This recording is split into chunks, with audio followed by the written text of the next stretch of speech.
안녕하세요. 이미향 포정입니다. 윤영희 수호사님과 하민석 포정님 자리에 모셨습니다. 안녕하세요. 안녕하세요. 네, 상계님께서는 지금은 온 천하가 가을 운세의 시작으로 들어서고 있느니라고 하시면서 지구촌 전 인류가 우주의 가을철을 맞이하고 있다고 하셨는데요. 오국백과가 풍성히 여무는 가을은 다른 계절과는 다른 독특한 매력이 있는 것 같습니다. 두 분은 가을 하면 무슨 생각이 드시나요? 뭐 여름에 반팔로 생활을 하다가 이제 날씨도 이제 쌀쌀해지고 이렇게 해서 긴팔로 옷을 갈아입어야 되는 때다. 그리고 이제 여름에 풍성했던 잎들이 다 떨어지면서 어떤 쓸쓸함들 그런 것들을 느끼게 되는 계절이 바로 가을이 아닌가 그런 생각이 드네요. 포도님은요? 근데 또 이렇게 좀 문학적으로 낭만적이 되는데 뭐 알베르 까미 같은 사람은 모든 잎이 꽃이 되는 그 가을은 뭐 제2의 봄이다 이런 말도 했어요. 그러니까 어찌 보면 뭐 떨어지는 존재긴 하지만 잎사귀마저도 이제 꽃처럼 화려하게 이렇게 물론 그 본질은 이제 뿌리의 기운이 빠져가지고 변색되는 거긴 한데 아무튼 자기 존재의 어떤 그 마지막 그 아름다움을 발산하는 시기가 아닌가. 그러니까 뭐 완성과 성숙과 통일의 어떤 것들이 비단 열매만이 아니라 잎사귀에도 막 자기 존재의 어떤 그 소명을 다하는 시점이 아닌가 그런 생각도 해봅니다. 가을이라는 게 또 이제 뭐 어원 자체가 뭐 같다, 뭐 자른다, 끊다라는 의미도 있기 때문에 이제 우리가 뭐 성숙을 위한 어떤 그런 상극의 어떤 고통도 따르게 되는 것 같아요. 맞아요. 뭐 가을 하면 이렇게 우린 쉽게 얘기하면 뭐 바뀌는 걸로 우선 먼저 생각하게 되잖아요. 그렇지만 또 다른 매력이 있는 계절이긴 한 것 같아요. 뭐 천고마비의 계절 또 독서의 계절이라고 하는 것처럼 가을은 몸과 마음이 성숙하는 계절인데요. 상대님께서는 이때는 원시반본하는 시대라고 하셨잖아요. 원시반본을 가을의 근본 정신이라고 하는데요. 그러면 우선 원시반본이 무슨 뜻인지 말씀을 좀 해주시겠어요? 원시반본이라는 말씀 그대로 따라 이제 알아보면은 원시 이제 근원원자의 처음 시작 시자 그래서 원이라는 것은 근원을 살핀다라는 의미고요. 시라는 것은 어떤 처음 그러니까 현실 세계에서 일어나는 변화의 어떤 처음 시작하는 그 시초 그걸 시라고 이야기를 할 수가 있습니다. 그리고 반본이라는 것은 뭐 돌이킬 반자에다가 근본 본자 그래서 근본으로 돌아간다는 거죠. 그러니까 개인 역사든 뭐 어떤 인류의 역사든 간에 그 시온이 되는 때가 있고 그 시온이 되는 때를 이렇게 돌아간다. 다시 그 근원으로 돌아간다는 의미가 있습니다. 그래서 현재의 삶을 우리가 완성하기 위해서는 위해 이제 어떤 시온의 창조적인 그런 뿌리를 바르게 인식하고 그 근원으로 돌아갈 때 우리가 진정한 어떤 원시 반본의 어떤 그런 가르침 그 깨달음을 알 수가 있는 거죠. 그래서 원시 반본이라는 것은 어떤 가을의 어떤 그 상생으로 가는 절대 정신이라고 이야기할 수가 있겠습니다. 저는 이제 가끔 진리를 전하다 보면 원시 반본하면 어떤 분들은 원시로 돌아간다는 것을 말하는 것이냐 하고 이렇게 물어보시는 분들이 계셨어요. 그런 의미와는 전혀 다른 뜻이죠. 그렇죠. 이제 여기에서 말하는 원시 반본이라는 것은 이 원시가 이제 그런 미개한 사이가 아니라 그 나의 뿌리, 근원, 그런 시초 그런 것들을 말하는 그 원시의 의미라고 생각을 하시면 되겠습니다. 그래서 나무로 보면 뿌리의 어떤 그런 시초가 되는 그 시대로 돌아간다. 그것을 원시 반본이라고 말할 수 있겠습니다. 그러니까 뭐 원래 왔던 곳으로 다시 되돌아가는 그렇죠. 거라고 생각하면 쉬울 것 같아요. 포도님 좀 더 쉽게 예화를 들어서 설명해 주시면 좋겠어요. 그러니까 상제님께서 주재하신 도라고 하는 것은 인간과 우주가 이제 생겨나기 이전의 절대짤인데 그 도의 정신에 따라서 이제 천지로는 무한히 이렇게 생장염장을 반복해 나가는 거고요. 그러다 보니까 이제 우주의 봄 여름에는 이제 낮고 자라고 무한 분열하는 시기였다면 가을이 되면 이제 그게 방향이 완전히 꺾여가지고 유턴하는 거죠. 그래서 그 성장이 성숙으로 분열이 통일로 이제 완성으로 넘어가는데 그 변화는 한그루 나무에서 이제 통찰을 잘 할 수 있죠. 그러니까 봄 여름에는 그 쭉쭉쭉 이제 수기가 뿌리로부터 올라갔다가 나뭇잎이 하늘을 뒤덮을 정도로 무성했다가 가을로 딱 접어들면은 이제 서리가 탁 치면서 단풍 드는 것들이 다 이제 다 이렇게 낙엽이 떨어지는 낙엽 귀근이라고 하는 그래서 변화의 방향성이 이제 꺾이는 거고요. 그러다 보면 이제 그 진액을 모아가지고 그 과정에서 열매를 맺는 거죠. 그래서 이게 가을철에 이제 자신의 근원을 찾아가는 대자연의 아주 자연스러운 원시반본 섭리인데 이거는 어찌 보면은 그 가을의 추사를 극복하기 위해서 생명을 유지하기 위한 우주 대자연의 어떤 몸부림, 몸짓이다 이렇게 이해하시면 되겠습니다. 뭐 식물에 대해서도 이야기를 했는데요. 동물도 마찬가지입니다. 이제 예를 들어서 연어들 있잖아요. 연어들은 이제 연어획이라고 해가지고 자신들이 이제 산란을 하기 위해서 자신들이 태어났던 곳, 그래서 그 생명을 걸고 이렇게 대양을 거슬러 가지고 그 태어난 강으로 이렇게 되돌아가는 그 회귀 본능이 있지 않습니까? 또 뭐 여우들 같은 경우도 뭐 호사수구라고 해가지고 여우가 죽을 때는 자기가 태어났던 그 구를 향해서 머리를 돌려서 이렇게 죽는다라는 이제 고사성어가 있을 정도로 뭐 식물뿐만 아니고 동물조차들도 그런 나의 그 근원을 찾으려고 하는 그 갈망이랄까 그런 것들이 많다는 거죠. 우리 생활 문화에서 본다면 명절 때 우리가 너무나 그 차가 막히는 가운데도 고향을 내려가잖아요. 그것도 일종의 원시반본이 아닐까 싶어요. 그렇죠. 네. 예, 이렇게 만물이 분열하고 생장하는 봄과 여름철에는 자신의 생명력을 다 소지하면 더 이상 살 수가 없잖아요. 그 생명력을 가을철에 다시 통일하고 수렴하는 것이 원시반본이라는 것인데요. 원시반본은 생명을 유지하기 위해 꼭 해야만 하는 일이라고 볼 수 있겠어요. 그렇죠. 네. 그래서 이제 우리가 우주 일년을 이제 인간 농사 짓는 그 주기로 이야기를 하는데요. 이제 여름에서 가을로 넘어갈 때, 지구 일년에서도 보면 여름에서 가을로 넘어갈 때 이제 서리빨이 내려서 그 오곡백과를 이렇게 열물게 만드는 게 이제 서리 기운이거든요. 그래서 인간 농사를 짓는 우주 일년에서도 마찬가지로 여름에서 가을로 넘어갈 때는 이 추살 기운이 들어오게 되는 것입니다. 그래서 이러한 법칙에 의해서 가을 개벽이라는 양 기운에서 기운으로 바뀌는 이 개벽의 상황에서는 일제히 그 어떤 만유 생명이 어떤 그 추려지고 결실을 맺게 된다는 거죠. 그래서 우주 통치자이신 그 하나님께서도 그 인간으로 오셔가지고 인간 농사, 인간 열매 시종자를 추리기 위한 그 프로젝트로 이제 천지공사라는 틀을 짜시게 되는데요. 이러한 병국에서 억조 창생이 모두가 이 뿌리 근원을 찾아서 열매 맺을 수 있는 그 구원의 법방, 그 핵심 키워드가 바로 원시반본의 어떤 그 도를 만나는 그걸 실천해야 된다는 것입니다. 그래서 지금을 살아가는 어떤 70억 인류 모두가 이러한 상제님이 밝혀주신 이런 원시반본의 도를 제대로 깨쳐야지만 이 후천 가을 세상으로 넘어갈 수가 있게 되는 것이죠. 그 핵심이 바로 원시반본의 도인 것입니다. 네, 그 말씀하신 것처럼 가을철의 초목은 생명의 진기를 뿌리로 돌리면서 열매를 맺게 되는데요. 상계님께서는 우주의 가을철을 맞아 인간이 생명의 진기를 돌려 원시반본할 수 있는 구원의 법방을 내려주셨잖아요. 그 이에 대해서도 좀 한 말씀 해주시죠. 이제 우리가 이제 그 원시반본의 도를 이렇게 알기 위해서는 이제 내 몸을 이렇게에 대해서도 알아야 되는데요. 우리가 옛부터 이제 수행이라는 것을 해왔지 않습니까? 내 몸과 마음을 이렇게 닦아서 이런 수승화강을 통해서 닦아서 상제님의 어떤 천명을 진리의 그 가르침대로 바르게 실천하는 것이 바로 원시반본, 내 몸을 가지고 원시반본의 도를 닦는 거라고 할 수가 있습니다. 그래서 상제님께서는 도를 잘 닦는 자는 그 정원이 굳게 뭉쳐서 죽어서 천상에 올라가 영원히 흩어지지 아니하나 도를 닦지 않는 자는 정원이 흩어져서 연기와 같이 사라지느니라. 바로 인간의 생명이라는 것은 이렇게 유한한 거거든요.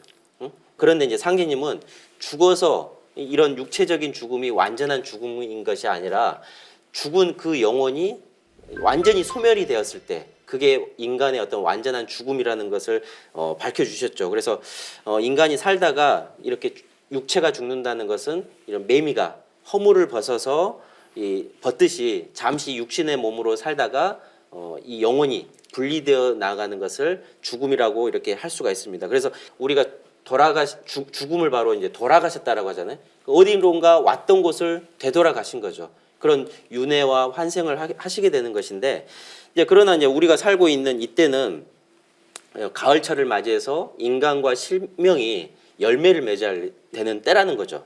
그래서 이런 생사의 판단, 더 이상의 어떤 윤회와 환생이 없는 가을 세상으로 이제 접어들기 때문에 인간으로 태어나서 이런 수행의 그 원리를 바탕으로 해서 도를 닦지 않는다라고 하면 어떤 가을 세상에는 그 연기와 같이 흩어져서 어떤 소멸이 돼버리는 그런 세상을 맞이하게 됩니다. 그래서 이 원시 반본을 인간의 어떤 내 몸을 가지고 안다는 것은 이 또한 또 중요한 의미를 가지고 있습니다.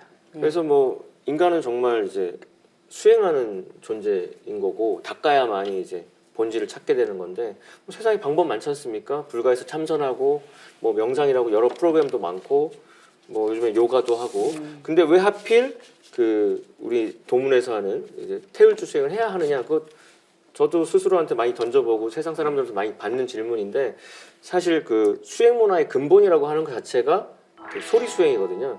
지금은 어쨌든 가을은 근본으로 돌아가는 건데 수행법에 있어서도 근본적인 수행법으로 되돌아가야 되는 게 첫 번째 원칙이라서 우리 뭐 생물학이나 뭐 의학이나 여기 소리공학에서는 우리 몸의 세포가 이제 소리 공명기라고 얘기가 되고 있고요. 그래서 온몸의 세포가 소리에 즉각 반응을 하니까 뭐 에모토 마사루 우리 교수님 박사님 검사에도 뭐 이렇게 물을 결정에다가 뭐 고맙습니다 하는 거랑 이 바보 이렇게 한 거가 똑같은 물 수돗물인데 결정이 깨지는 것처럼 내가 지속적으로 듣는 그 말이 한 생명을 구성하고 세포를 구성하게 되는데 그래서 뭐 우리가 피서를 가면 맑은 계곡물 소리나 아니면 바닷가의 그 해조음 그런 것만 들어도 자연히 이렇게 명상이 된다고 하지 않습니까? 그러니까 그 소리를 그 각성하는 것이 수행법의 이제 근본이 되는 거고요. 그래서 그 세상에 많은 수행법이 있지만 어떤 주문 수행, 기도문을 반복해서 읽는 게 가장 어찌 보면 탁월하면서도 궁극의 수행법인데 근데 세상에 있는 모든 기도문이라고 하는 것들이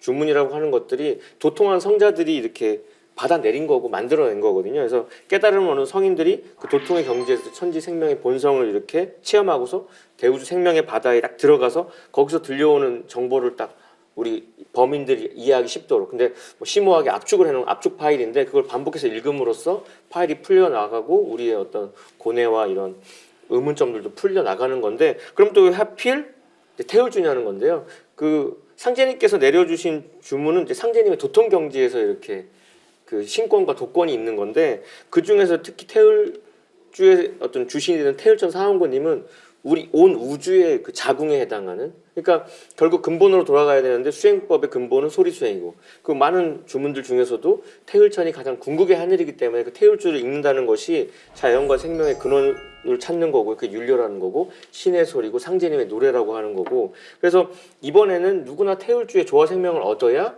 이번에 개벽기의 그 물리적 영적인 어떤 충격을 극복할 수 있다 그리고 가을철 열명이 될 수 있다 이렇게 말씀하셔서 상제님께서는 실제로 그 도전해 보면은 태울주는 뭐 심령과 혼백을 안정케 하여 성령을 접하게 하고 신도를 통하게 하며 천하창생을 건지는 주문이다 이렇게 정명을 태모님을 통해서 하신 바 있고요. 또 태울주를 읽는 것은 천지 어머니 젖을 빠는 것과 같아서 태울주를 읽지 않으면 그 누구도 개벽기에 살아남지 못하느니라 하신 바가 있거든요. 그러니까 그거 외에 다른 수단이 있으면 옵션을 주겠으나 오직 태울주 그 근본으로 돌아가게 하는 그 하나가 쉽고도 간단한 궁극의 솔루션이라서 저희 도문에서는 태울주 수행법을 가장 강조하죠. 네, 태울주와 그에 따른 수행법에 대해서 이렇게 구체적으로 설명해 주시니까 이해가 잘 되는 것 같습니다. 지금 그 전 세계적으로 수행 열풍이 많이 이렇게 불고 있는데요. 상제님께서 내려주신 모든 수행의 총 결론인 태울주 수행을 통해서 가을철 열매가 되어야겠습니다. 원시반분의 뜻이 시온의 뿌리를 바르게 인식하고 근원으로 돌아가는 것인데요. 그런데 초목은 뿌리가 있어서 이렇게 뿌리로 돌아가는 것이 당연하지만 사람은 무엇이 뿌리가 되어서 이렇게 가야 되는 건지 막연하거든요. 그에 대해서 좀 말씀해 주시죠. 그렇죠. 인간은 어떤 식물 같은 경우는 이제 그 뿌리라고 해가지고 연결성이 있는데 인간은 나라는 존재가 이렇게 태어나기 위해서는 뭐 혈통 조상님이 있어야 되는 거고요. 그 민족에는 국통이라고 해서 어떤 그 국통맥이라는 게 있어야 되는 겁니다. 그래서 상제님께서도 도전을 보면은 이때는 원시반본하는 시대라 혈통줄이 바로 잡히는 때니 환부역조하는 자와 황고라는 자는 다 죽으리라 이런 말씀을 내려주셨거든요. 바로 이 현대인들이 이렇게 살아가면서 자신의 정체성, 그러니까 내가 누군지도 제대로 알지 못하고 살아가는 어떤 방랑자라고 이렇게 지칭을 합니다. 근데 우리들은 뭐 나는 누구인가, 뭐 나는 왜 태어났는가부터 시작을 해서 나의 삶의 목적이 뭔가 그런 어떤 그 궁금증 때문에 많이 고뇌하면서 때로는 극단적인 방법으로 이렇게 삶을 이렇게 마감을 하는 경우도 많이 있는데요. 그런 나의 정체성이 이렇게 알고 회복이 되어야 궁극적으로 어떤 나의 인간으로 태어난 나 자신을 알 수가 있다는 거죠. 그것을 알기 위해서는 혈통과 또 국통매 이런 것들을 제대로 알 때만이 가능하다는 거죠. 그래서 증산도에서 말하는 이 말세에 드러나는 정체성 상실의 위기를 극복하기 위해서는 이 구원의 역사 섭리인 조상의 뿌리, 어떤 민족의 뿌리 그런 것들을 제대로 알아야 된다는 거죠. 그래서 진정한 가을철에 천지 성공을 이렇게 하기 위해서는 각 민족이 이 원시반본화에서 제 민족의 뿌리 정신을 되찾는 데 있다는 것입니다. 그래서 각 민족의 혈통과 이 국통을 바로잡는 문제만이 잡는 문제이자 이렇게 역사를 개척한 민족의 혼들이 쌓아올린 고유한 시온 문화를 그렇게 되찾는 이 원시반본. 그러니까 역사를 되찾는다는 것도 바로 원시반본의 큰 의미가 내재되어 있다고 말할 수 있습니다. 네, 그 상제님의 대도 진리를 자세하게 밝힌 증산도의 진리라는 책을 보면 후천 가을의 초종교인 증산도는 하늘과 땅이 함께 성공할 수 있도록 천상의 조상과 지상의 자손을 동시에 구원하는 진리라고 정의하고 있는데요. 우리가 찾아야 할 뿌리가 조상님이라는 말씀인 거죠. 그렇죠. 이제 원시로 반본하는 이때는 무엇보다도 내 생명, 이 세상에서 가장 존귀한 것이 내 생명이기 때문에 내 생명의 뿌리, 내 조상, 민족 그런 것들을 찾아서 이렇게 섬기는 것이 바로 이 가을 개벽기를 맞이해서 이렇게 원시 반본의 어떤 도를 이루는 것이죠. 그래서 상기님의 진리를 만나서 진리를 깨닫는 그 힘의 어떤 원동력, 그 힘도 바로 조상님들의 인도에 의해서 이 가을 진리를 만날 수 있게 된 것입니다. 그래서 상기님의 말씀을 이렇게 보면은요. 만성 선령신들이 모두 나에게 봉공하여 덕을 쌓음으로써 자손을 타내리고 살 길을 얻게 되나니 너희에게는 선령이 하나님이니라. 너희는 선령을 찾은 연후에 나를 찾으라. 이렇게 상제님께서는 이 조상의 음덕, 조상님들의 어떤 구원의 손길에 의해서 상제님의 이 가을 진리를 따르게 된다라고 이렇게 말씀을 하셨는데요. 이 우주 안에서 가장 소중한 것이 뭐냐? 바로 각자의 자기 자신이거든요. 그럼 내 자신을 있게 나라는 존재가 있게 해준 것은 누구냐? 바로 부모님, 그 위에 뭐 할아버지, 증조부, 고조부 이렇게 올라가면 나의 조상이 바로 나의 소중한 내 자신을 있게 해주신 분들이라는 거죠. 그렇기 때문에 나의 조상을 이렇게 섬기지 않고 이렇게 모시지 않는다는 것은 어떤 이 가을의 그 세상에서 구원을 받을 수 없게 된다라고도 할 수가 있는 것입니다.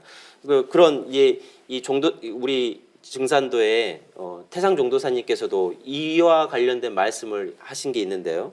사람은 첫째로 조상을 알아야 한다. 자기 조상은 하나님보다 더 소중한 존재다. 자기 조상 없이 자신이 어떻게 생겨날 수 있는가라고 이렇게 말씀하시면서 부모 조상은 제1의 하나님이요 원 하나님은 제2의 하나님이다라고 이렇게 강조하신 거죠. 그래서 상기님께서는 제 조상을 부정하고 나의 뿌리를 부정하고서는 이 조상의 이 음덕이 없이는 이 가을 개벽 세상을 온전하게 넘어갈 수 없다라고까지 이렇게 말씀을 하신 것입니다. 부장님, 그래서 우리 증산도에서는 조상님에 대한 제사를 아주 깍듯이 모시고 있죠. 그래서 뭐 말씀을 다 하셨지만 그 세상은 지금 제사 무용론 많거든요. 뭐 여자들 고생한다, 뭐 실제로 오시는 거냐 이런 것부터. 근데 만약에 그 생일 파티 안 해주면 우리 다 서운해하는 것처럼 결국 우리가 탯줄 끊고 태어나고 혼줄 끊고 이렇게 천상으로 올라가는 건데 제삿날은 천상의 생일날이고요. 그 생일날을 기념하는 건 굉장히 뜻깊은 의미가 있습니다. 그리고 말씀하신 바대로 우리가 지금 이 지상에서 이게 모든 걸 누릴 수 있는 거는 조상님들이 그렇게 짱짱하게 이렇게 보살펴 주신 거고, 뭐 60년 동안 공을 들인다고 60년 동안 공을 들여도 못 타내는 자손도 조상도 많다고 할 정도로 우리가 지금 이 순간에 이런 대화를 나눌 수 이런 기적이 일어날 이면에는 조상님들의 무한한 어떤 정성이 있는데 그거에 대한 기본적인 그 감사의 예를 표하지 않는다는 것 자체가 좀 어불성설이고요. 그래서 그 죽어도 결국 그 지상에서의 그 천류는 지속이 되는 거고 나를 이 자리에 있게 한 그 조상님에게 그 음식을 받드는 것 자체가 나무가 뿌리에 물 줘야지 열매가 잘 되듯이 그게 결국 어디로 흘러가는 게 아니라 결국 나잘되는 걸로 떨어진다고 할 때 그 제사는 정말 아주 필수적인 그건 대체 불가능한 어떤 기본적인 어떤 예의다라는 생각을 하고 있습니다. 그러니까 이제 어떤 이 신도 세계에서는 자손을 그렇게 이 가을 세상을 넘어갈 수 있는 그 구원의 손길로 구원의 손길로 작용을 하기 때문에 자손 뒤에서 이렇게 항상 보살피고 있는 거죠. 그러니까 뭐 수호천사다라고 이렇게 이야기하는데 그것은 바로 우리들의 조상님들이 끊임없이 자손을 이렇게 구원의 손길로 인도하기 위해서 노력하신다는 거죠. 이게 이제 신도 세계를 제대로 안다라고 하면 그 문제들을 다 인식할 수가 있게 됩니다. 사람들은 증산도에서는 왜 그렇게 조상님의 제사를 중요하게 여기냐 이렇게 질문하시는 분들이 많이 있는데요. 포도님이 지금 말씀을 들으니까 대답이 되는 것 같습니다. 자신의 뿌리인 조상님을 찾고 모시는 것에 대해서 말씀해 주셨는데요. 민족의 뿌리도 찾아야 한다고 하셨잖아요. 이에 대해서도 한 말씀 해주시죠. 그러니까 그 조상님들의 조상으로 계속 올라가다 보면 그 민족의 뿌리가 나오는데, 근데 지금 이제 비단 우리만이 아니라 전 세계 민족이 자신의 그 뿌리를 다 잃었습니다. 그렇죠. 역사의 그 비키 스토리의 그 미싱 링크를 다 찾지를 못해가지고, 그래서 지금 우주의 주제자로서 이 땅에 다녀가신 증산 상제님께서는 각 민족의 민족신의 정체를 인정을 해주셨거든요. 유대 민족은 야훼를 받드는 게 맞고, 그 다음에 중국은 반고, 뭐 일본은 천조 대신 해서 그 천상에서 그 자신의 그 후손들, 자기 민족의 생존과 번영을 주도하는 각 민족의 수호성신이 엄연히 계시다고 천명을 해주셨고요. 그래서 개벽자 하나님이신 증산 상제님께서는 그 유일신관을 파기하셨어요. 그러니까 야, 나만 받드는 건 옳지 않다. 그 각 민족의 수호성신을 지방신이라는 명목하에 그들의 어떤 존재를 강조하셨는데, 그럼 우리는 누구냐? 환인, 환웅, 단군의 삼성조. 근데 그 역사가 지금 우리가 익히 얘기한 바대로 현실에서는 이렇게 부정이 되고 있고 왜곡돼 있고, 그래서 아무도 알지 못하죠. 그런 얘기하면은 되게 콧방귀부터 끼는 세상이 됐는데, 제 뿌리를 모르면 결국 자기 존재의 의미를 모르는 거거든요. 그래서 결국 의미 있는 삶을 살지 못하면 재미도 못 느끼고 결국 생을 이렇게 마감하는 사람들도 생기게 되는데, 내 뿌리를 정확히 아는 그 거슬러 가는 거에 우리 뿌리 역사를 아는 건 정말 필연적으로 만나게 됩니다. 그래서 자신의 뿌리와 근본을 찾는 일은 그래서 이 생사를 결정짓는 중차대한 문제이기 때문에 우리 증산도에서는 개벽기에 역사 찾기 운동을 이렇게 강조를 하는 거고요. 그래서 내 생명의 뿌리인 조상을 찾고 혈통을 바로 세워야만이 나의 생명을 보존할 수 있다. 왜냐하면 이 시기는 또 특히 그 선령신들이 그 척신과 또 마신의 손길에서 후손들을 건져내려고 영적 대전쟁을 엄청 하고 있는 입장이기 때문에 내가 조상님과 그 민족신하고 이렇게 링크가 끊어져 버리면 마치 숨 못 쉬는 사람이 인공호흡기가 떨어진 거랑 우주선에 매달려 있는 우주인이 그 끈이 잘리면 뭐 우리 그 영화도 있지 않습니까? 못 돌아오는 거기 때문에 우주 미아가 되는 거죠. 미아가 되는 거기 때문에 그거는 영화 보면서 어떡하지 하는데 우리가 지금 다 그런 신세거든요. 그렇죠. 그래서 그 옆집 아저씨를 아버지라 부르고, 우리 아버지는 이제 미신이고 뭐 이렇게 신화다 해가지고 목도 자르는 세상. 그래서 저도 어느 날 그 응급실 대기실에 두 아저씨가 얘기하는 걸 물들어 갔다가 들었는데, 야, 어떤 우리 손주들 보니까 할아버지들이세요. 야, 제사 때는 안 오고, 야, 걔네 교주 생일에는 그렇게 많이 가더라고. 그래서 예를 들면 그 옆에 아저씨는 또 그러니까 그 양자로 가는 거랑 똑같은 거요. 이러면서 그러니까 입양된 겁니다. 근데 공교롭게도 또 우리나라에서 타지로 입양된 그 나라 사람들이 뭐 불란서로 갔든 독일로 갔든 그 나라에서 성공해가지고 결국 궁극에 하는 건 내 성이 뭐고 내 부모님 뭔지 찾으러 오는 게 또 일이잖아요.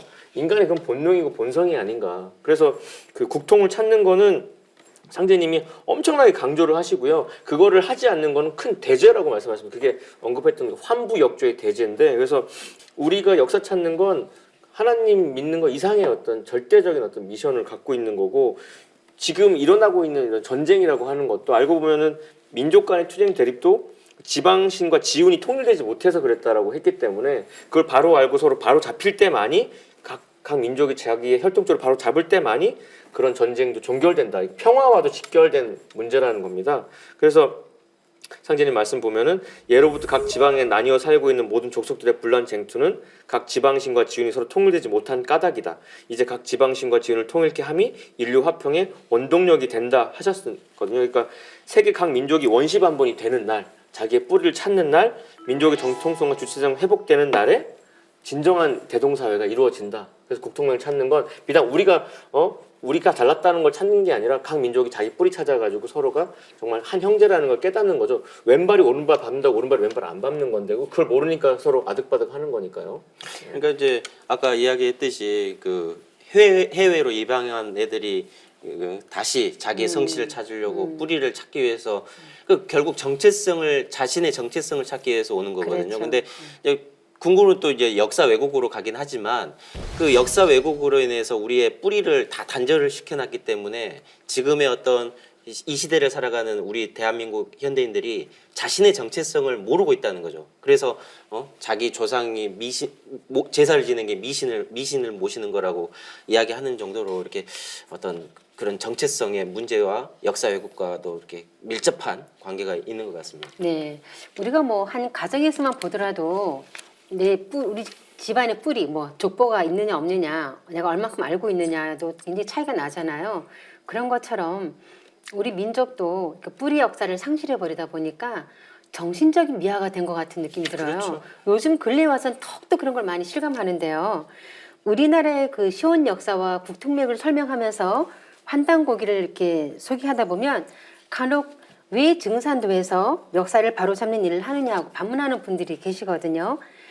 원시로 반분하는 우주 가을차를 맞아서 자신과 민족의 뿌리를 찾고 역사를 밝히는 것이 절대적이라는 것을 다시 한번 절감할 수 있게 되었습니다. 우리의 올바른 역사를 소개하는 것도 좋을 것 같습니다. 일제의해서 역사서들이 20여만 권이 불태워져 버리고 유일하게 남아있는 우리의 어떤 국통맥을 알 수가 있는 책이 환단고기거든요. 황금시대는 어떤 시대인가요? 황금시대라는 것은 전쟁이 없었던 시대. 환족이 또 더 가거든요. 백두산에 머무르지 않고 베링 해협을 건너갑니다. 수메르 문명도 황국에서 유래했다고 하셨는데요. 그들의 머리 색깔이 검은 블랙 헤디드 피플, 검은 머리 사람들, 천산이라고 부르는 안산에서 건너왔다 이렇게 얘기를 하고 당군조선에 대해서도 말씀을 좀 해주시죠. 지금 우리나라는 그러니까 국토의 허리만 잘린 게 아니고 역사의 허리도 잘린 거고 우리의 시온 역사를 바로 세울 때 세계 역사도 바로 세울 수 있겠다는 생각이 듭니다. 나의 생명, 조상의 생명까지도 후천 가을이라는 새로운 문명의 시대로 지금 그 뿌리를 모르면은 열매와 쭉쟁이를 가르는 시기에 생사를 가르는 가장 중요한 어떤 관건이기 때문에 그런 의미에서 우리의 올바른 역사를 소개하는 것도 좋을 것 같습니다. 수호사님께서 한 말씀 해주시겠어요? 금방 말씀하셨던 것처럼 왜 증산도에서 환단고기를 이렇게 그 책에 대해서 이렇게 공부하고 연구를 하는가 그 문제인데요. 우리 좀 전에도 이야기했지만 일제의해서 우리나라의 어떤 그 역사서 그런 역사서들이 20여만 권이 불태워져 버리고 유일하게 남아있는 우리의 어떤 국통맥을 알 수가 있는 책이 환단고기거든요. 그래서 이 환단고기를 통해서 우리의 어떤 잃어버린 한민족의 기원과 상고사를 알 수가 있다는 거죠. 예를 들면 환단고기에 이제 삼성기를 보면은 인류의 시초 조상이 누구냐 바로 나방과 아만이다. 바로 아버지와 어머니의 어떤 어원인 나방과 아만이 바로 인류 그 최초의 어떤 시초다. 그리고 인류 시원의 국가는 황국으로서 그 족속들이 구한족이 12연방 국가를 이렇게 다스렸는데 그 구한족들이 그 후손이 되어 가지고 지금까지 어떤 전 인류의 어떤 시원 어떤 조상이 되는 분들이거든요.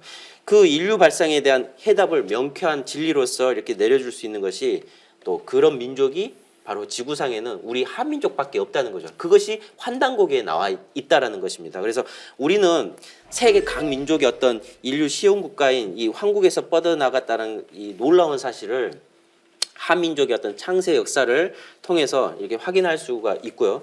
환단고기의 어떤 삼성기만 봐더라도 동방 한민족의 뿌리이자 인류 창세 나라의 이 황국 역사를 정확하게 명확하게 밝히고 있기 때문에 이 환단고기는 단순하게 우리 한민족의만의 역사서가 아니라 전 세계의 어떤 시온 뿌리를 알 수 있는 원시반본, 인간의 원시반본 이 시온 근원을 알 수 있는 역사서이기 때문에 전 세계 사람들이 같이 봐야 된다는 것이죠. 그래서 그만큼 환단고기가 중요한 이 전 인류의 역사서 이런 그 사료가 되는 것입니다.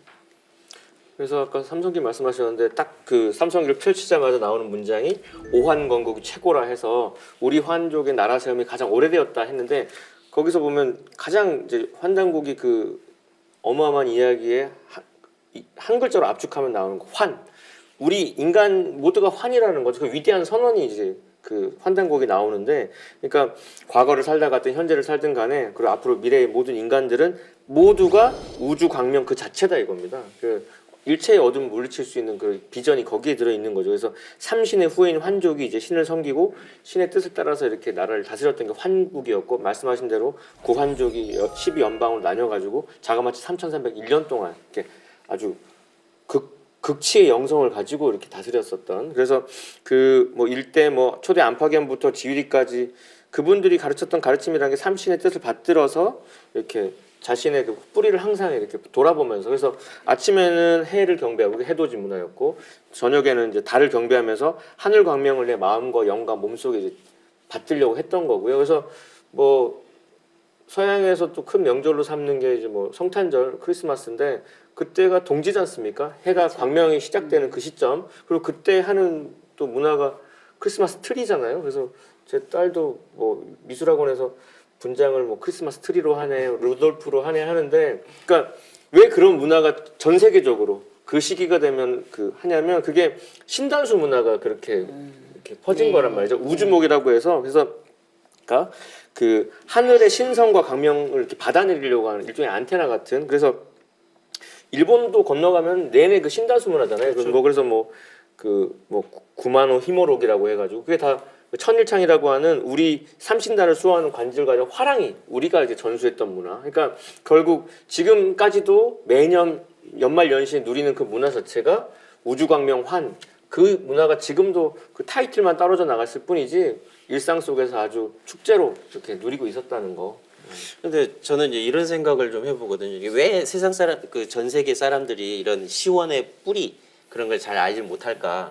근데 그 한 집안에서도 보면은 족보라는 게 있잖아요. 족보를 딱 쓰면은 종갓집에 의해서 이게 전수가 된단 말이죠. 그렇죠. 네. 뭐 둘째, 셋째 때 전수가 아니라 종갓집으로 전수가 네네. 되는 게 족보잖아요. 마찬가지로 이렇게 황국이라는 나라가 있었고 거기에서 이제 12개 나라가 뻗어나가면서 이 종통계승이라는 게 이어져 내려온다는 거죠. 그게 족보가 이어져 국통이라는 게 이어져 내려오는데 다른 나라들은 그 어떤 역사적인 단절이 있었고 그런 것들이 있었기 때문에 그 족보의 어떤 그 승계가 되지 못해서 그 시온 뿌리를 알 수가 없다는 거죠. 근데 우리나라도 이 종통이 국통맥을 이어져 내려왔는데 가장 그 뭐 어떻게 악랄하다고 할 수 있지만 그 정신에 말살시키기 위해서 일제가 36년이라는 식민 통치 기간 동안에 그런 이 족보 어떤 국통이 내려오는 그 족보를 중간에 어떤 모든 걸 제거를 해버렸기 때문에 지금의 우리 한민족 대한민국 사람들조차도 이런 국통에 이어져 내려오는 시온의 문화 뿌리를 알 수가 없게 된 게 아닌가 그런 생각이 들더라고요. 네, 저도 충분히 공감하는 말씀이에요. 그 인류 문화를 연구하는 학자들은 그 시절을 한국 시절이죠. 그 시절을 이상적인 사회로 묘사하고 이제 있는 것으로 알고 있는데요. 일명 뭐 황금 시대라고 하는데 황금 시대는 어떤 시대인가요? 네, 그럼 좀 전에 말씀드렸던 것처럼 이제 이런 그 서양 사람들이 자신들의 시온을 찾아가려고 하는 이제 역사학자들이나 학자들이 이제 연구를 해본 거죠. 그래서 시온의 뿌리가 어떻게 됐나. 이제 그걸 연구해 보니까 이제 어떤 인류의 태고 시대를 이제 골든 에이지라고 해가지고 황금 시대다 이렇게 밝힌 거죠. 그래서 원시 샤머니즘 연구가 했던 칼 바이트라는 사람이 이런 이야기를 합니다. 이런 내용을 이야기하는데요. 아득히 먼 옛날은 인간이 행복과 평화 속에서 살면서 초자연적인 힘을 썼던 황금 시대였다.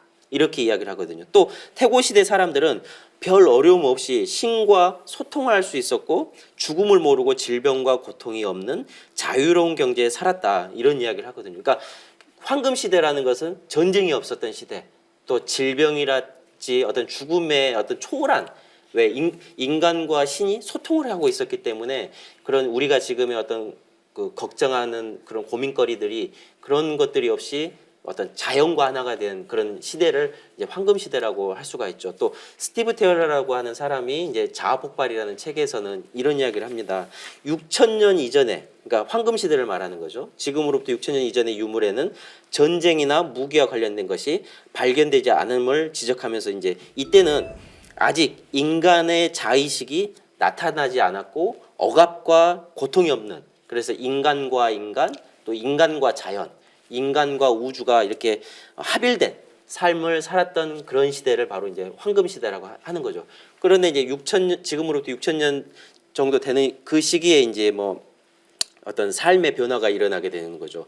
뭐 기후 조건이 바뀌게 되면서 또 어떤 그 환경 속에 그 많은 인구가 늘어나면서 이제 어떤 뭔가 이렇게 약육강식의 어떤 그런 것들이 이으면서 자아 폭발, 이제 폭발, 어떤 자신의 어떤 개인성이 이제 날카로운 자각이 되면서 이제 분열하는 그 시기로 접어들게 되는 거죠. 그게 이제 기준이 되는 게 6,000년 전과 6,000년 후로 해서 그 지금의 6,000년 전을 이제 황금 시대라고 이야기를 하는 것입니다. 네, 그 우주 여름철에 분열 기온이 심해지면서 인류의 뿌리 시대였던 황국이 이제 그 분화하게 되는데요. 이에 대해서는 역사학계에서도 이렇게 많이 밝혀져 있죠. 그렇죠. 이제 뭐 특히 이제 인류의 황금 시대를 열었던 이 황국, 이 태고 문명이 이제 분화하는 대세를 이제 우주 원리적으로 태극의 형상으로 이렇게 설명을 합니다. 그래서 이 동서로 이렇게 태극의 형상으로 동서로 이렇게 뻗어 나가게 되는데 인류 문명의 어떤 큰 줄기가 이렇게 이루었음을 이제 알 수가 있는데요. 이제 황국의 종통을 이제 계승한 것이 이제 배달국. 이제 배달국의 그 주류가 바로 지금의 그 황국의 어떤 북국수가 있었던 그 천산산맥 그 중심으로 해서 동쪽으로 이제 지금의 백두산 그쪽에 이제 배달국이 건설이 되는 것이죠. 그 배달 문명을 개창하고 이제 그 천산산맥을 중심으로 해서 이제 서남아시아 이제 서쪽으로 또 이동을 해가지고 이제 이란의 어떤 산악지대를 거쳐서 이제 메소포타미아 지역에서 이제 슈메르 문명, 서양 문명의 기원이라고 하는 슈메르 문명이 양대 산맥으로 이렇게 동서가 이렇게 발전이 되게 됩니다. 그래서 이제 인류의 최초의 국가인 황국의 마지막 7대 환웅인 환인인 지위리 한인께서 이 환웅에게 이제 조금 전에 이야기했던 종통, 어떤 국통을 계승하는 어떤 상징적인 그 족보와 같은 그런 것들을 전해줘. 그게 바로 첨부와 인이라고 하는 이 종통을 상징하는 신물을 이렇게 내려주시게 되는 것이죠. 그래서 이게 동방개철교의 선봉장이 됐던 이제 커바란 환웅께서 배달국 그 신시에다가 백두산에 이제 배달국을 이렇게 개국하게 된 겁니다. 그래서 이제 커바란 환웅께서 삼신상제님께 이제 천제를 올리고 나라 세움을 이제 고하해서 이 동방 한민족, 이 한민족 사이 최초의 국가가 그래서 배달국이 되는 것입니다. 그리고 삼국 유사에도 기록된 이 만민을 구원하는 홍익인간과 제세이와 또 이제 뭐 광명개천이라는 어떤 그 건국 이념을 가지고 이 환웅의 그 황국으로부터 종통을 계승한 이 배달국으로 이렇게 이어지게 되는 것이죠. 그 배달국은 이제 총 18대 환웅의 1565년이라는 이 배달의 역사가 이렇게 환단곡에 또 기록되어 있습니다. 그래서 그 환국이 그렇게 1565년 동안 이어지는데 그때 지리 환웅으로부터 천부인을 받은 황국의 그 정통국가는 배달국이었지만 또 환족이 또 더 가거든요. 백두산에 머무르지 않고 베링 해협을 건너갑니다. 그래서 최근에 또 그 학자들이 베링 해협에 그 구들이 발견된다고 지금 우리가 쓰고 있는 온돌 같은 게 그러니까 근데 그거의 소자출은 우리하고밖에는 그 연관성이 없거든요. 그러니까 그 한국의 문명이 베링 해협 건너서 알래스카 지나서 북미와 남미까지 그래서 인디오 문화까지 가는데 그게 이제 그 한국이 서쪽 끝까지 가고 동쪽 끝까지 간 양 날개의 그 양 극단이죠. 그래서 그 인디언 한갈래인 포니족을 보면은 그 사람들이 우리가 고수레하는 거와 똑같이 음식을 먹기 전에 이렇게 첫 숟가락을 신하한테 바치고 담배도 피우기 전에 한 모금은 신하에게 바치는 그런 문화가 있습니다. 그리고 자신들이 믿는 위대한 신인 온 우주에 가득 차 있는 최고의 통치자다. 그래서 그분의 뜻에 따라서 모든 일이 일어난다고 믿고 있었고 그래서 스미소니언 박물관 같은 데 가면 이게 미국에 있는 박물관인가 싶을 정도로 왜냐면 장승이 있고 절구가 있고 소쿠리 있고 배틀이 있고 뭐 상투 있고 비녀 있고 금줄이 있으니까 똑같네요. 이거는 문화랑. 이게 뭐지 복사해서 붙인 거랑 똑같은 느낌으로 그래서 그러게요. 자연지혜대학의 시조라고 일컬어지는 독일의 알렉산더 폰 훔볼트라는 사람은 그래서 이렇게 얘기했습니다. 아메리카의 많은 신화와 기념품 우주 발생에 관한 사고는 동아시아의 것과 놀랄 만큼 흡사하다. 이것은 태고 시대에 어떤 연관성이 있었음을 말해준다라고 이렇게 자신의 어떤 연구의 결론으로 얘기를 하고 있었습니다. 저도 예전에 뭐 TV에서인가 멕시코에서 우리와 윷놀이가 비슷한 어떤 그런 놀이를 하고 있는 걸 보고 깜짝 놀란 적이 있거든요. 네, 우리 환단고기 책을 또 들어가서 보면 너무나 똑같지 않습니까? 네, 뭐 또아리 틀고 머리 이는 거랑 애기 없는 모습이랑 저도 너무나 놀랐던 기억이 있습니다. 지금은 우리 민족이 그 배달의 민족이라고 하면 많은 사람들이 배달하는 문화가 발달해서 그렇게 된 줄 아는 사람들이 많이 있어요. 올바른 역사를 가르치는 것이 왜 중요한지 경종을 울리는 일이 아닌가 합니다.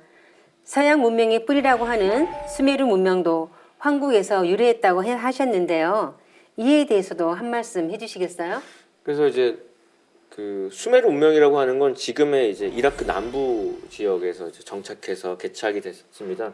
일단 그 문명을 서양 학자들이 자기들 문명의 뿌리라고 얘기를 하거든요. 근데 이제 그들의 머리 색깔이 검은 블랙 헤디드 피플, 검은 머리 사람들, 자기들은 검은 머리 아닌데도 불구하고 자신들 문명의 뿌리가 검은 머리의 수메르인이라고 얘기하고 그들은 그럼 어디서 왔냐? 거기에 정착하기 전에 천산이라고 부르는 안산에서 건너왔다 이렇게 얘기를 하고 그리고 그들이 문화 키워드는 삼시문화 그대로 있는데 그러니까 인격을 지닌 수많은 신들이 자연에 내재해 있다고 믿으면서 다신관을 갖고 있으면서 그 중에 이제 최고신이 있다 이런 신관을 갖고 있었죠. 그래서 가장 대표적인 인물이 이제 성경에 등장하는 아브라함이죠. 그래서 아브라함이 4,000년 전에 그 유대인들의 조상으로 알려진 그 아브라함이 갈대아 우루 수메르 도시국가인데 거기에서 아버지를 따라서 지금의 팔레스타인 땅 가나안으로 이주를 하면서 유대 문화가 이제 뿌리 내려지기 시작하거든요. 그래서 그 수메르 문화를 그대로 계승한 유대인들은 조상님 무덤에 통로를 내가지고 음식도 넣어주고 그런 문화를 갖고 있었어요. 그러니까 조상님 받드는 문화가 그 정도로 철저했고요. 그 구약에 보면은 여러 신들을 받아들여가지고 신당을 만들고 예배한 유대인 이야기가 아주 수두룩하게 나오고 있고, 그러니까 또 창세기 보면은 그 아브라함의 아내인 사라가 그 애를 못 낳으니까 그 새 신이 딱 나타나가지고 자식을 내려주는 일, 그게 삼신이 딱 나타나서 애를 태워주는 게 그대로 나오는 거고요. 근데 그 수메르 문명에서 메소포타미아, 뭐 이집트, 그다음 바빌로니아, 그리스 로마, 그다음에 뭐 미누아 문명까지 다 퍼집니다. 그래서 그 배달 문명과 함께 수메르 문명이 동서 문명 양대 축이라고 아까 말씀하신 게 그런 말씀이었고, 그래서 수메르 문명은 동방 배달의 신교 문화랑도 놀랍 정도로 이렇게 유사성이 많은데 상투트럭고요. 그들이 순장제도 있었고 육십진법 썼고 그다음에 씨름을 하고요. 그게 다 남아 있어요. 그다음에 우리가 은는이가 조사부는 교차거 쓰고 있고 우리랑 어순이 똑같고 그다음에 6,000년 전에 이미 학교가 있는데 그 학교에서 선생님을 스쿨 파더, 학생을 스쿨선 해가지고 지금 우리 동방의 군사불제 사상하고 너무나 똑같은 게 그대로 남아있죠. 서양에서 그 수메르 문명이 발견되면서 서양 역사의 시온이 밝혀졌는데요. 동양에서도 중국에서 이에 필적할 만한 그 홍산 문화가 발견되면서 환웅천왕이 다스렸던 배달국이 실제했다는 것이 밝혀졌는데요. 그럼 배달국을 이은 단군조선에 대해서도 말씀을 좀 해주시죠.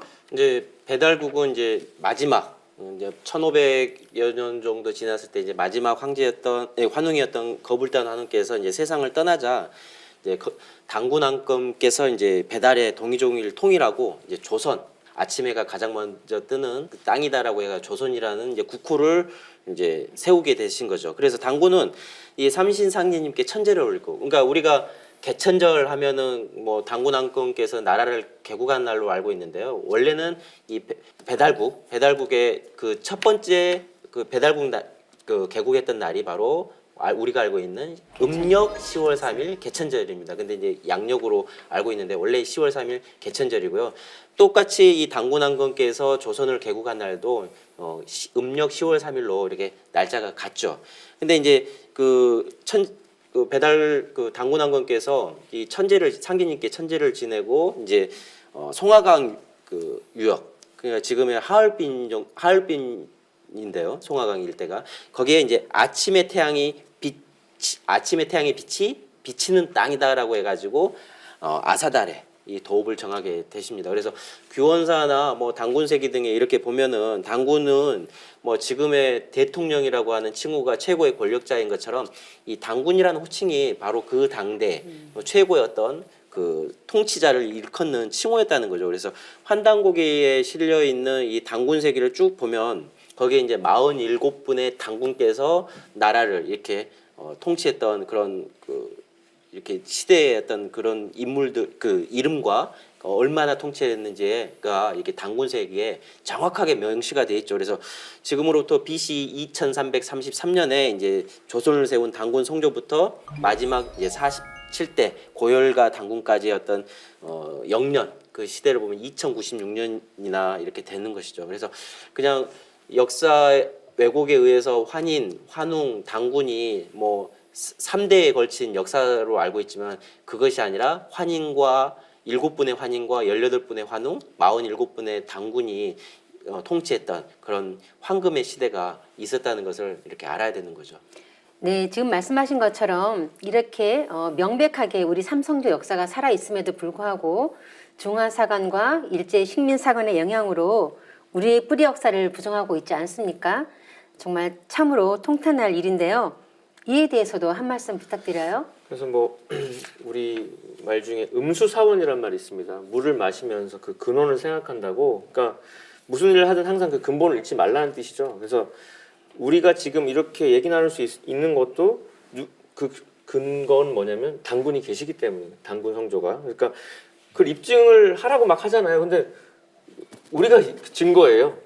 우리가 있다는 것 자체가 그렇지. 그분들이 그렇죠. 있음을 맞습니다. 너무나 이렇게 밝히는 거기 때문에 거기다 대고 뭘 말하냐는 거죠. 근데 그 상제님께서도 이 동방 한민족의 역사를 이제 실제한 역사로 이렇게 밝혀주셨습니다. 그래서 동방의 한민족 모두 단군의 후손이고 단군은 역사 속 실존 인물인 거를 이제 강하게 밝혀주셨는데 그래서 이런 글도 이제 남기셨어요. 그러니까 조선국 상계신, 중계신, 하계신이 무의무탁하니 불가불 문자 개의인이라. 그래서 조선국의 상계신 환인, 중계신 환웅, 하계신 단군이 몸부쳐 의탁할 곳이 없나니 환부역조하지 말고 잘 받들 것을 글로써 너희들에게 경계하지 않을 수 없노라 이렇게 하신 바 있고요. 근데 지금은 이제 국조를 부정하는 사태가 됐죠. 유구한 역사.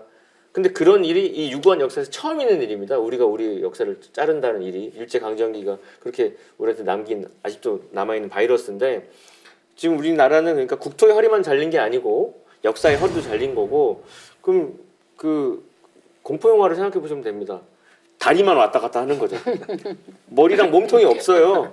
응? 그런 거 그 엽기적인 영화에서 보는데 지금 우리가 그런 꼴이거든요. 그 삼성조, 상계신, 중계신, 하계신을 부정한다는 것이. 그러니까 그렇게 생각하고 우리가 이 역사의 문제를 좀 가져야 되는데 그 어쨌든 상제님께서는 조선을 개창하신 단군 성조가 우리 삼성조 중에 하계신 가장 우리의 그 직접적인 조상임을 강조해 주신 바 있다. 이걸 한번 다시 한번 상기시키고 싶네요. 이 유구한 역사를 참 우리가 너무나 모르고 살고 있고 또 이렇게 왜곡되어 있고 너무너무 안타깝고 가슴이 아픕니다. 역사를 이야기할 때마다 굉장히 가슴이 아프고 답답합니다. 왜 상진님께서 인간으로 오셔가지고 왜 역사의 문제를 들었느냐? 바로 이게 원시반본이라는 것은 뿌리를 찾아야 되기 때문에 그렇죠. 그래서 상진님의 진리가 바로 이 뿌리 찾는 진리고 또 이 원시반본의 도를 이렇게 세상에 알리는 거기 때문에 이 뿌리 역사 이것을 바로 잡는 길이 또 이 원시반본의 도를 실천하는 길이라고 할 수 있는 것이죠. 네, 많은 분들이 우리 증산도의 진리에 들어와 보시면 왜 역사를 찾고 뿌리를 찾아야 되는지를 이해하시게 될 것 같습니다.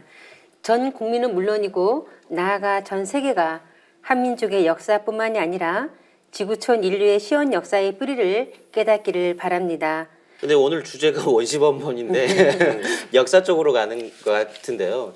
이 역사나 문화나 뭐 모든 것이 이렇게 상진님의 진리에서 입각해서 보면은 하나로 규결이 되는 것 같아요. 그러니까 우리가 이제 나무로 예를 들면 뿌리가 있고 그 줄기가 나와서 가지로 뻗은 것처럼 이 역사 문화라는 것도 이 근원이 되는 그 어떤 나라가 있었을 것이고 그 민족이 있었을 거라는 거죠. 그게 이제 뻗어 나가다 보니까 뭐 그 과정 속에서 이제 선천은 상극의 세상이니까 이제 분란도 일어나고 뭐 하면서 이렇게 발전된다라고 생각을 하게 되더라고요.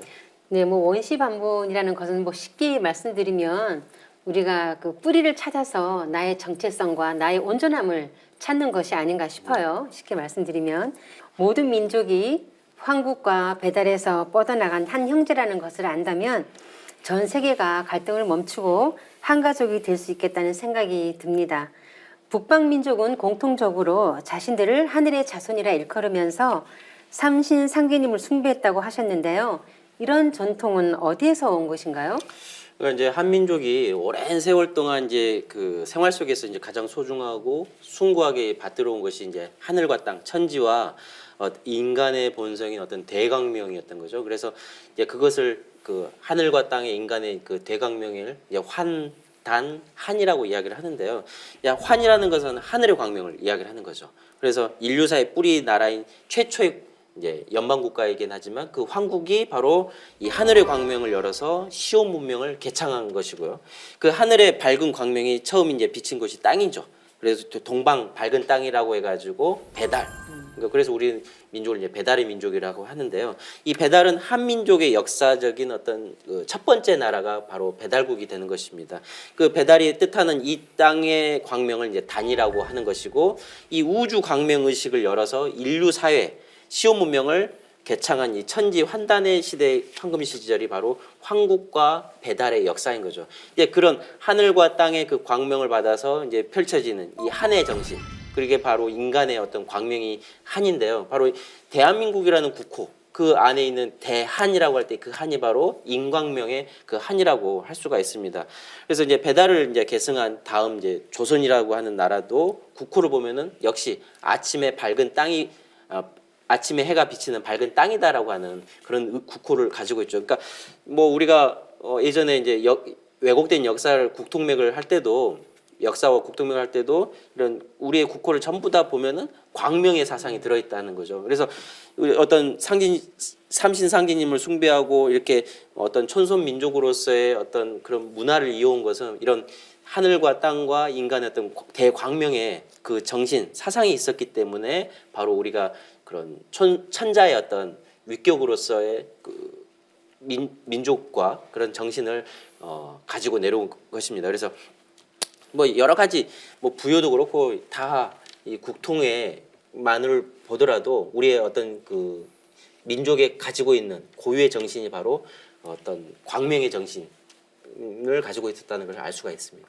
그래서 이제 뭐 환단고기를 한 글자로 합치면 환인데 그게 이제 천지인 삼재로 나뉘어서 하늘광명, 땅광명, 인광명인 거고, 조선 왕조 500년의 마지막 우리 고종 황제께서는 나라를 황제국으로 이제 대한 제국이라고 할 때 그게 그대로 대한민국으로 바뀌어서 지금 우리가 지금 한국 사람으로 살고 있는데 왜 한이라고 붙였냐? 그게 인광명의 키워드가 붙어 있는 거니까 그 조선 왕조로 끝난 이 우리의 도도한 그 국통맥은 그 광명 사상의 발현을 하기 위한 몸부림이었다는 게 다시 한번 이제 상기가 되고요. 그래서 상제님께서는 항상 그 언제든지 동쪽에서 먼저 일어나니 동으로 힘쓰라는 말씀하셨거든요. 그래서 뭐 어디를 가실 때든 항상 머리를 동쪽으로 먼저 두르시고 동쪽으로 한 발을 내두신 뒤에야 비로소 다른 곳을 향할 정도로 이 동쪽의 정신, 이 광명의 정신을 온몸으로 이렇게 당신이 생전에 이렇게 펼치셨다는 것도 한번 기억해 볼 만한 사실입니다. 네, 우리의 시온 역사를 바로 세울 때 세계 역사도 바로 세울 수 있겠다는 생각이 듭니다. 지금까지 가을의 구원 정신인 원시 반본을 이루는 길은 자신의 뿌리인 조상님을 찾고 또 모시면서 민족의 뿌리를 찾고 역사를 바로 아는 데 있다는 것을 알아보았는데요.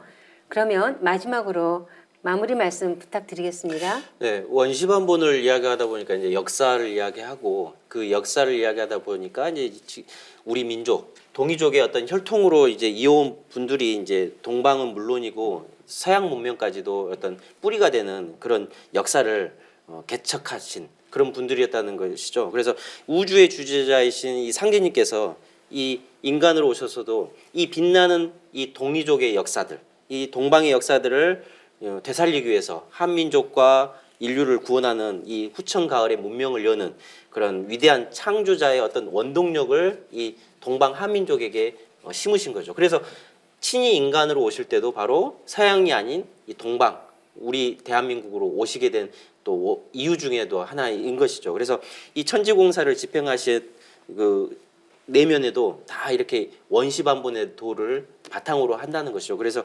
이것이 가을의 정신인 이 원시반본의 도를 정확하게 자각할 때만이 나의 생명, 조상의 생명까지도 후천 가을이라는 새로운 문명의 시대로 넘어갈 수 있다는 것을 알 수가 있습니다. 제가 이제 얼마 전에 제주도를 갔는데 그 한라산 그 도로름 가는 둘레길을 걸었습니다. 평지 같은 길인데 거기에 이렇게 나무가 이렇게 딱 쓰러져 있어요.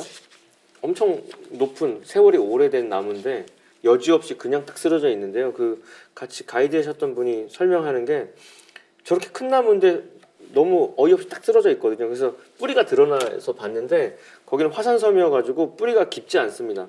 판근이라 그래가지고 옆으로만 이렇게 펼쳐져 있고 밑으로 깊이 내려가지를 않는 거예요.